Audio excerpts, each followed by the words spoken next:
Three topics, one take. Let's see how this Wednesday goes. This is the Life Given Podcast. I'm your host, Isaac Lopez. Okay, the recording starts now, and we'll see how it goes. This is my first time doing this. I'm just kind of curious. It's an interesting time to pick to do this attempt of only one take because I'm running on little sleep. I was out late. Ruth and I were at a play that my sister is the stage director for. It was very, very enjoyable. If you guys are looking for a local Moscow event happening in the next few nights, I would check it out. It's a Sherlock Holmes play put on by Heritage Arts. It's very, very enjoyable. I do have coffee. To try to keep myself alert. I want to talk about a few things. The first thing is, okay, I'll go ahead and give you guys all three. Okay, so the three things I would like to talk about today is my first little excursion or taste of censorship, big tech censorship. The second is the Moscow City Council, and the third is that I think masks are just like lockdowns, that they are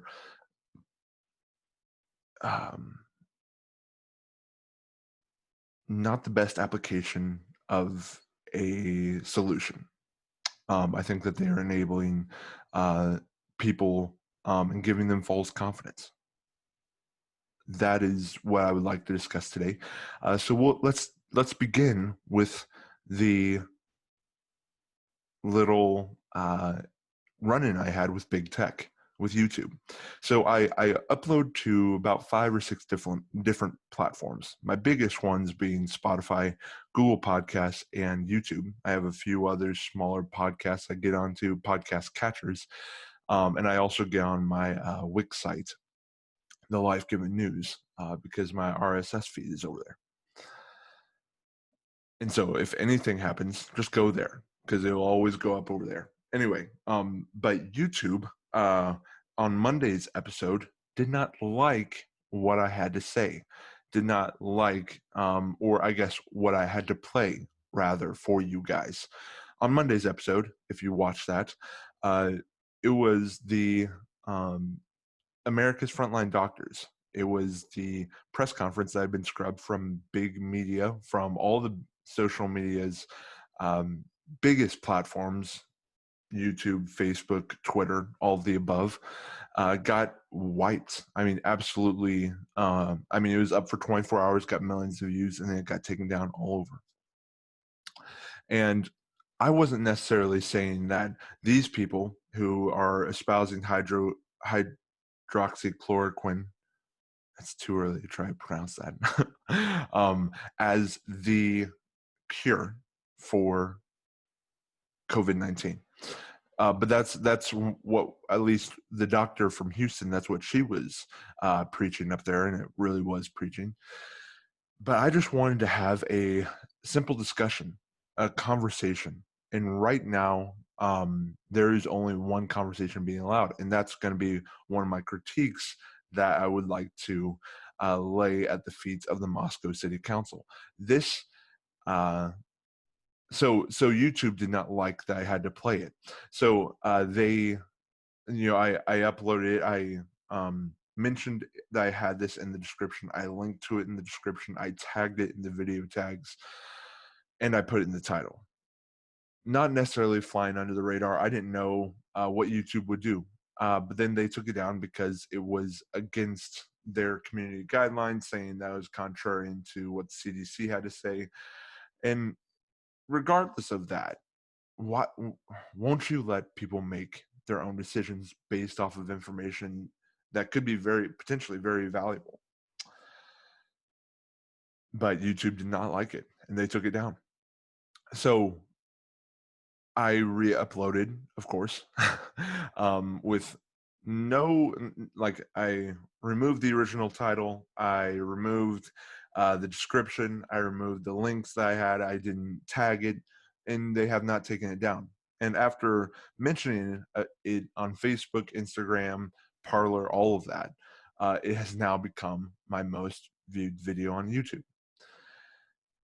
which is just very ironic. You know, they try to control the information flow on their platform, but you learn how to beat the system.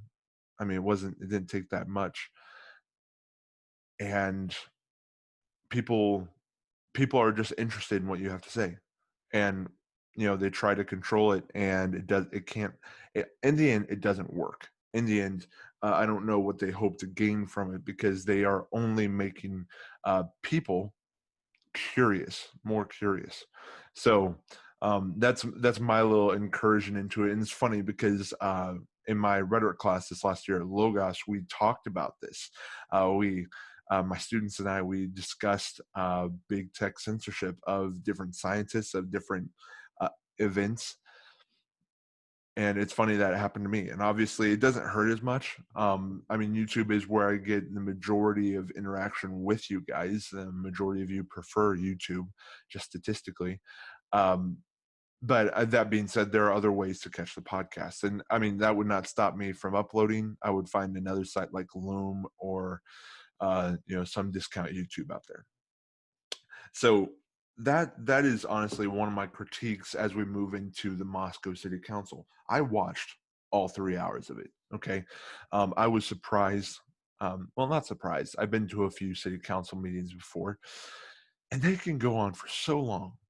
They can be very boring. Honestly, this part of the American experiment is not very fun, but it's essential. I respect those who decide to do it, and they really are civil servants, because it isn't a fun job. So my heart goes out to them in that respect. But I have a couple of issues that I would probably take with how the city council ran their meeting. This would have been Tuesday, I believe. Yes, no, Monday. Monday. Last night was Tuesday night. Okay, see, this is what you guys get in one take. It's me just almost talking stream of consciousness. So Monday night, 7 o'clock, I watched it till 10:20. Okay. I have to be honest, I was doing other things, and I would mute it for the most boring parts and just keep my eye on it, or I would play it and then just treat it as a podcast and do some cleaning. It's not the most entertaining podcast. Hopefully I rank over a city council meeting. But then we get to 9 o'clock when they finally discuss the mask mandate, which, for those of you who are not in Moscow, that was set to expire on the 4th. And they eventually ended up extending it to October 6th. So for 2 more months and 2 days. Now, honestly, it doesn't affect my life that much. And I mean, if you have listened to this podcast for any length of time, you will know that that is not necessarily my issue with it. But the way that they fielded the comments from the public, because they had a public hearing, they social distance, they had masks, they had hand sanitizers on. They didn't have they used hand sanitizers and had masks on. There you go. They they weren't really interested in listening to the other side of the conversation, because it was unanimous. There was no pushback on the city council itself to not wear masks. It was honestly predetermined that they were going to extend. Um, I mean, they made multiple comments throughout the night that led me to believe that, oh, they had their minds made up beforehand. That, I mean, they weren't really interested in fielding a discussion between those who wanted the masks to be continued and the other ones to be discontinued. So, one example, okay, they had a doctor, I think his name was Mike, an elderly gentleman. I'd been sitting there, gets up and he talks for 8 minutes about all the great things that the council was doing and that they should keep on doing it. And here's all the science behind it. And 8 minutes isn't that long until you realize how long it is. And especially when there's a 3 minute limit to the public comments, to when you get up there and talk. They only had 3 minutes. The lady right before him was a doctor that goes to New St. Andrews, that teaches at New St. Andrews. And she got up and delivered a very succinct uh, remarks, and she got cut off right at 3 minutes. And of course, it wasn't in agreement with the mayor. And she was just asking the mayor to not be ruled by fear and that the city council would not be driven by fear. And yet, they cut her off. There is only one conversation allowed at the table. I mean, if that were the theme of this week's shows, that would be a good effort at it. Media, big tech only want one conversation. My city council only wants one conversation because that's what's most comfortable. But they cut her off. They allowed their guy to go on for 8 minutes, but at 3 minutes, and I mean, they interrupted her multiple times during that, and that counted towards her 3 minutes. They didn't let go, and thankfully, a lot of people, a lot of my friends, I believe, actually, we were watching the Facebook live stream, and they were pointing out the hypocrisy of it, and I'm glad people were picking up on that. And I mean, because that's just a simple, just that's common courtesy that you should extend to both sides. If you're going to do it to one, you should do it for the other. But the other thing that so those were like my two big takeaways: is A, that was predetermined, and B, you weren't interested in having a conversation. And really, I guess those are the same things. But if you are in charge of making this kind of ruling, then you've got to be aware, or you've got to be willing to field opposing conversations. Okay. Another thing that I had an issue with is that they said that uh, uh, they received 700 or so emails, 704, 702, different counts by different council members, and the overwhelming majority of them were in favor of extending. So like some 560 were in favor of extending, only 120 against. Now, this is interesting because they kept citing this, and it sounded like this was the vote that made them decide what it was. They're like, well, of the emails, and they cited it multiple times, this statistic. And Ruth and I just looked at each other and, wait, was this a vote? This wasn't a vote. The city council has taken this authority upon themselves to declare a state of emergency in Moscow, Idaho. And then because of that, they can make these rules without having to have votes from the general public. My issue with this is that this is 704 people out of a town of about 20,000. And we're just going to like pretend like that's the opinion of the entire town. Okay, why not make your decision based off of fact and not fear, based off of a mortality rate that is zero? Like we have not had one death in Moscow, and we've had 84 confirmed cases or whatever. So obviously, we'd hope there wouldn't be a death, or that mortality rate would be way up there for us. But no, city council isn't going to hear it. They said that they were listening to science in the CDC. That's what the mayor said multiple times. And also that he wasn't interested in having a debate and sidestep multiple questions. I would encourage you to go watch it. It starts about 2 hours into the city council meeting because really it was just classic avoidance of wanting to deal with the issue, I think. So I would like to hear what you guys have to say about that. Let me know. Shoot me an email at thelifegivenandreceived@gmail.com. I'm on Facebook at The Life Given News. on Instagram at _ TLG podcast _ or on Parler at TLG podcast. See, even without even doing this one take, I can still get in my self promotions. It's crazy. It's almost like second nature to me. So I want to wrap today's episode up with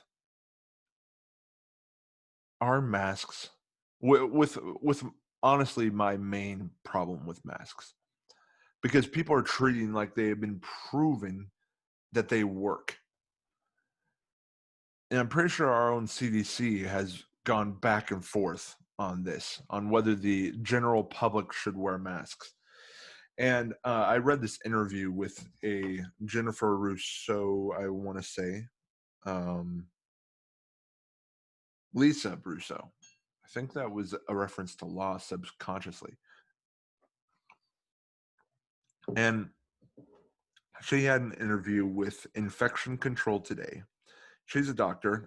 She's not an epidemiologist, but she's studied it quite a bit. And this kind of sums up my issue with masks overall.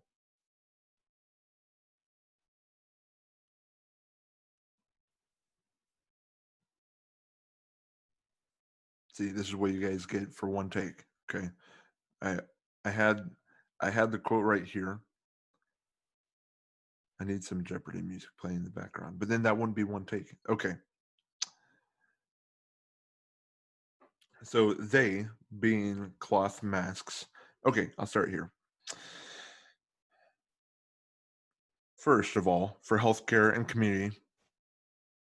Oh, here we go. And at the end of the day, cloth masks, in my opinion, don't work in any form. They aren't very good at source control, except for maybe very large particles, and they should not be used in healthcare settings for a number of reasons.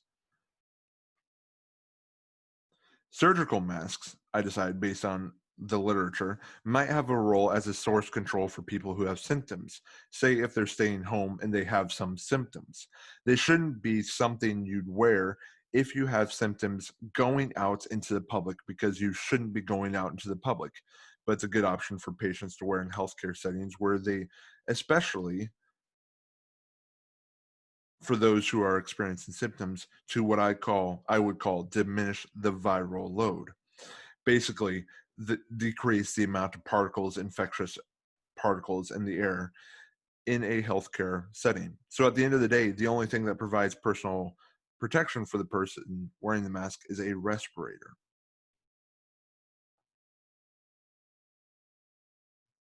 Then she goes on to say,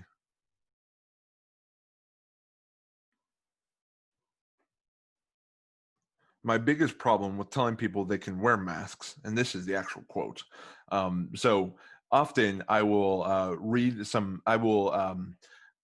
in the course of delivering a podcast or preparing and doing a show, I will have research in front of me and I will go through and work through it. I'll read it out loud, and sometimes I'll cut certain clips because I'll be watching back through and realize that, okay, that didn't make sense, and I'll cut it. And that's generally what I do in post production. But here you get to see that kind of trial and error. And even if I see a mistake in post production, I'm not going to fix it because I need to be true to the whole one take. The only clip or edit you will see in this podcast will be in the intro, when I give my little, before I say this is a one take. Okay, one take wonder. Okay, so here's her actual quote that I wanted to read. My biggest problem with telling people they can wear masks, is it gives you this false sense of security. It might even encourage you to think that now you're protected and you're protecting people around you. My husband and I, this being Rousseau, try to take a walk every afternoon just to get out, get a little bit of fresh air and exercise. And I'm seeing more and more people now wearing cloth masks on the streets. And I don't go to stores anymore, but my understanding is they're wearing them there as well. I don't have a problem with people wearing them. I just want them to understand that they aren't very much more protective than if they weren't wearing them. and they're really not doing a whole lot of good for the people around them. So we should continue to do social distancing as much as possibly can, as much as we possibly can. I have places that are saying that you actually have to wear them, say like in New York. But this is interesting, because uh, this is just kind of a springboard, because I mean it just makes sense. The mask is supposed to keep you from spreading germs, breathing it's aerosol and all of that. But as soon as you take that down, that mask now comes back up, and it's trapping everything inside that maybe you maybe that got in there while you're eating, talking to someone, walking about. Really, a mask is only as good as its first use, and a cloth mask just recycles. Okay, even if you clean it. So it's very interesting to me. I'm watching the city council. The mayor continually takes his mask off and on, and immediately after the first time you take it off, it's no good. It's not nearly as effective as it would be if you had just left it on there all the time. And you get to see, you see in the, especially in the Moscow order, but there's ordinances all across the country asking people to wear masks, that you can wear it out and about. When you go into a restaurant, you need to wear it, but then when you eat, you can take it off. When you stand up, you need to put it back on. When you walk back outside and by yourself, it's fine, you can take it off. And it's not effective. And I think people have this false sense of security. I've already had an interaction with a guy, um, at a local thrift store when I was shopping for some shorts, right? And I had a bit of an interaction with him, and he was wearing a mask. I wasn't, but we weren't breaking social distancing rules or laws or legislations, whatever. And he was asking, he was just waiting for me to move. And there are other people out there just walking around, and there's almost like this belief that masks are going to be the answer. And there are places that have had mask mandates in place, and yet they still see a rise in coronavirus cases. So really, it provides a false sense of security, that I think that, um, people in I saw this take the other day on hydroxychloroquine, that um, this guy wasn't critiquing people hoping that it would work. I'm not critiquing people hoping that masks would work, but I hadn't seen that they do work, and it doesn't make sense that they would work so effectively as our council, as the news media, as all of these outlets promised that they would work. I just think we are given false hope, and in an effort, in a desire for, in a time where we have been told nothing works for 4 or 5 months, we are desperate for anything and are willing to receive this and believe it without question. And I just don't see how masks can be the answer to all of our problems. I'll leave you with that. And if you would like to follow, and if you enjoy this show, please do share it. Please do like and subscribe on whatever platform, because really that helps kind of gauge. Because this is, I guess we'll go ahead and jump into the plan that we had for 2020. At the end of this year, it will have been a year since I'll have been podcasting. And it's been a blast, but I've got to make a decision to make sure that hobbies don't overrun into other areas, right? Like, make sure they stay where they are, and this is a hobby. That's what it is. One that I care for dearly. But I don't need to be uh, taking time out of, I just need to make sure I'm not taking time away from places like, say, work, or other things that I need to be getting to, and putting them into, um, too much into this podcast. But part of that decision will be weighted by whether or not you guys find this helpful. Okay. And if you find this helpful, do feel free to share it, like, to share it with a friend, and allow this to be a tool for other people to use. My deadline is the end of 2020. That's why I'm giving myself to see if this is helpful to as many people as I would like it to be. If it's not, then there are other resources, and I'm not going to completely stop uh, interacting with current events by no means, but that it'll just take a different shape. And I don't know if a podcast will be that shape. So I just want to give you guys kind of the grand vision. That's kind of my idea, to run it out to the end of 2020, see where it is. My goal is honestly 200 subscribers. Maybe that'll be combined, 200 followers, just so I know that I think that's kind of the viable number right now. So if we can get to that by the end of December, by Christmas time, uh, this is moving forward into 2021, no doubt. But by if we're shy of that number by a good stretch, uh, I am going to be working on other projects I'm really excited about, and I will know that I've done this to the best of my ability, and I've given it its fair shake, right? So if you do enjoy this, join the Life Given Podcast family conversation on Facebook. Subscribe on YouTube, subscribe on Spotify, because we now know that YouTube doesn't necessarily like me. And until next time, remember that the life that you've been given and the life that you received includes every area of life. Thank God. Why should current events be the exception? God bless.